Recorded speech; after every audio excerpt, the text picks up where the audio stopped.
পথ দুৰ্ঘটনাত মৃত্যু হোৱা লোকৰ বাবে বিশ্ব স্মৃতি দিৱস উপলক্ষে মটৰ চাইকেল চলাই সজাগতামূলক ৰেলীৰে নাজিৰাত পৰিবহণ মন্ত্ৰী পৰিমল শুক্লবৈদ্যৰ পথ সুৰক্ষা জনসচেতনতা কাৰ্যসূচী। অসম চৰকাৰৰ পৰিবহণ আৰু আবকাৰী মীন বিভাগৰ মন্ত্ৰী পৰিমল শুক্লবৈদ্যৰ উপস্থিতিত নাজিৰাৰ নাট্য মন্দিৰত অনুষ্ঠিত হয় বিশ্ব স্মৃতি দিৱস। এই অনুষ্ঠানত নাজিৰাৰ বিভিন্ন স্থানত বাট পথৰ অৱস্থাৰ লগতে দুৰ্ঘটনা প্ৰতিৰোধৰ বাবে নাজিৰা মহকুমা প্ৰশাসন, আৰক্ষী, লোক নিৰ্মাণ, পৰিবহণ, আবকাৰী আৰু সংশ্লিষ্ট বিভাগৰ উদ্যোগত লোৱা পদক্ষেপসমূহৰ ওপৰত বিতংভাৱে তথ্য সম্বলিত পাৱাৰ পইণ্ট প্ৰেজেণ্টেশ্যন আগবঢ়োৱা হয়। অনুষ্ঠানত মন্ত্ৰী পৰিমল শুক্লবৈদ্যই শিৱসাগৰ জিলাৰ পথ সুৰক্ষা সমিতিয়ে গ্ৰহণ কৰা পদক্ষেপসমূহৰ ওপৰত সন্তুষ্টি প্ৰকাশ কৰি ইয়াক বৃহত্তৰ চিন্তাৰ প্ৰতিফলন বুলি উল্লেখ কৰে। তেওঁ নাজিৰা আৰু শিৱসাগৰ জিলাখনত যান বাহন আইন কঠোৰভাৱে বলবৎ কৰিবলৈ লগতে যান বাহন আইন অমান্য কৰা বাহন চালকসকলৰ বিৰুদ্ধে কঠোৰতম ব্যৱস্থা গ্ৰহণ কৰিবলৈ আৰক্ষী আৰু পৰিবহণ বিভাগক নিৰ্দেশ প্ৰদান কৰে। তেখেতে নাজিৰাৰ পথসমূহত দিশ নিৰ্দেশক তথা স্পীড লিমিটৰ ছাইনবোৰ্ড লগাবলৈ নিৰ্দেশ দিয়ে।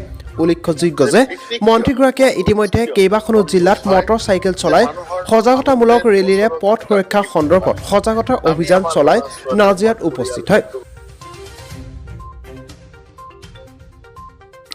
নাজিৰাৰ পৰা দিলীপ হাজৰিকাৰ ৰিপৰ্ট, নিউজ 24 অসম।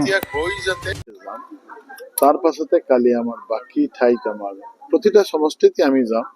তো নিৰ্ধাৰিত কৰিছে আমাৰ ডিটিঅসকলে বা ডিচিয়ে নিৰ্ধাৰিত কৰিলে ক'ত কেনেকুৱা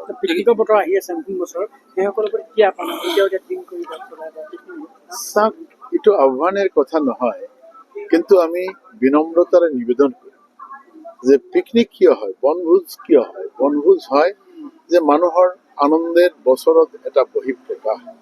আমি আমাৰ ল'ৰা ছোৱালী, আমাৰ পৰিয়াল, বন্ধু বান্ধৱ লৈ আমি কোনো নিৰ্জন ঠাইত বা কোনো প্ৰাকৃতিক মনমোহক পৰিৱেশত আমি যাওঁ। এতিয়া গৈ যাতে আমাৰ মনমোহক পৰিৱেশত গ'লো আমাৰ মনেৰ যেটো আমাৰ ইচ্ছা পূৰণ কৰাৰ অৰ্থে ইয়াতে যদি আমি কোনো বন্ধু বান্ধৱ হেৰুৱাওঁ তেনেহ'লে নিশ্চিতভাৱে এই কথাটো কোনো মানুহে নিবিচাৰে। কাজেই পিকনিক যাতে নিয়ন্ত্ৰিত গতিত আমি গাড়ী ব্যৱহাৰ কৰিব পাৰোঁ আৰু আমি জীৱশ্ৰেষ্ঠ মানুহ হিচাপে আমি আমাৰ বন্ধু বান্ধৱ ল'ৰা ছোৱালীক লৈ গৈ নিশ্চিতভাৱে আমি আমাৰ খাদ্যৰ জুতি